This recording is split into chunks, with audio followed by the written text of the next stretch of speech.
That name, SportCruiser, has to say it all about this airplane. Yeah, it pretty much does. Here's one of our lovely little low-wing airplanes. One of the market leaders. I think they're in about the 5th or 6th position among all airplanes delivered, and they've had a real strong last year and a half, so got a lot to be proud of here with the SportCruiser from the Czech Republic.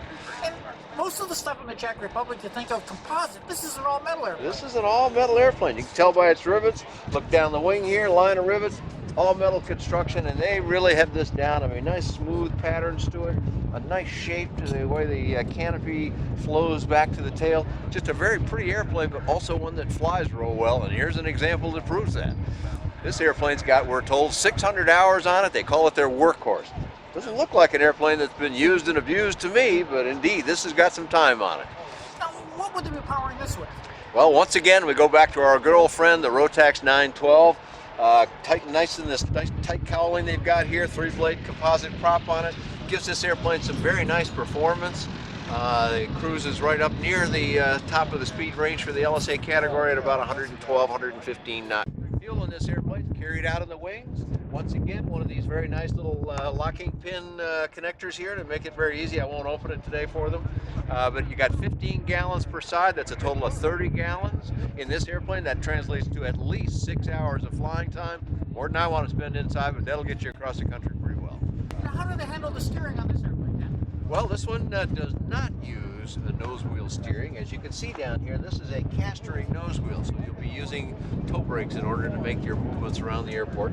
And if you look down here a little bit further with your camera, you'll see that it's got a fuel drain right down there in an easy-to-get-to spot. Always a good thing to check before on your pre-flight, of course. They make it a little easier to do so. Entry to the airplane is pretty straightforward, like it is on a lot of low-wing airplanes. They give you a nice step right down here, and you've got a good sturdy part of the fuselage right here to give you a little hand-up assistance. Step over the flap, of course, but then up onto the wing. And entry from there is pretty straightforward, just hopping in the cockpit from here. Hey, Dan, this got a nice feel to it when you get in there. I was just going to say, you might have to wake me up. I might fall asleep in this seat here. Gee, this is really a comfortable position. It supports my legs real well, something I always observe for. And boy, talk about a convenient and close joystick and throttles and all the controls. Very nicely organized cockpit. And I know this one to be a nice flyer, so if it's comfortable and it flies well, gee, what else are you looking for? Now, it's also got a glass panel on this one. Yeah, look at this setup here. The dual dynon screens that we see in so many of these airplanes, and here one of the newest entries to the game is the Garmin 696 GPS unit, and more than that too, but wow, right here it's like you've got one tachometer and an analog gauge, and other than that, there is no analog gauges in this airplane. And for some people, this is just what they're looking for, and a lot of information presented. And of course, for those that don't know the dynon, you can switch these screens back and forth. You can have engine instruments and flight instruments. There's a whole variety of choices. One of the beauties of computer electronics in cockpits is that you get a lot of versatility that you don't get with analog gauges. And what kind of control system are we using on this one?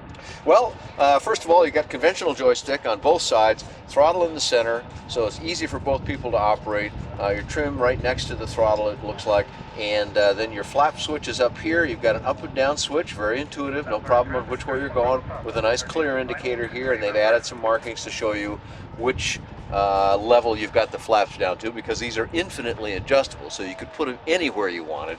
But if you want to have 10, 20, or 30, they show you right there on the panel. When you have castering, you have to use brakes to steer. Some people kind of go, I don't know if I'd like that, but if you taxi this airplane more than about 50 feet, you'll be comfortable with it. So on both sides, you've got a very nice pedal arrangement. There's hydraulic brakes and toe brakes on both sides here, very easily operated. And then you can just drop your feet down and rest them on the ground and operate the pedals normally once you get up a little speed. It looks like all kinds of storage space in here. Yeah, this airplane, it doesn't look like it when you just look right here. It's not so obvious. Now, you do have some map pockets down here, but as you looked in the back there with your camera, you saw a luggage area right behind and a hat rack after that. And given the width of this airplane and how big that is back there, you could probably have to watch how much you put there. The capacity is great, but that's not all. There's another nice little trick here. If you look over my shoulder outside the airplane, now, of course, this isn't accessible in flight, but look at this storage capacity you've got in here. If you can see over my hand, I'll move my hand here for a second. We got a little wind blowing today, but lots of room in there. That's 40 pounds of stuff per side, and right on CG. So the loading is not going to be so critical as to where you put it. And what kind of performance will we get out of this airplane?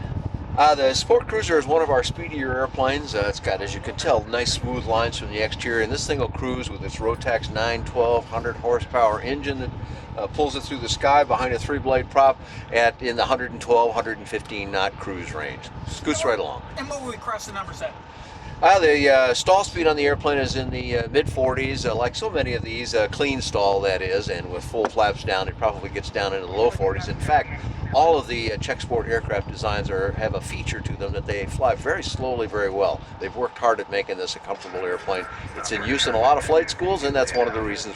And have you done a flight report on this one, Dan? I have gotten to fly the SportCruiser, and I do have that report on my website, which is bydanjohnson.com or bydanjohnson.com.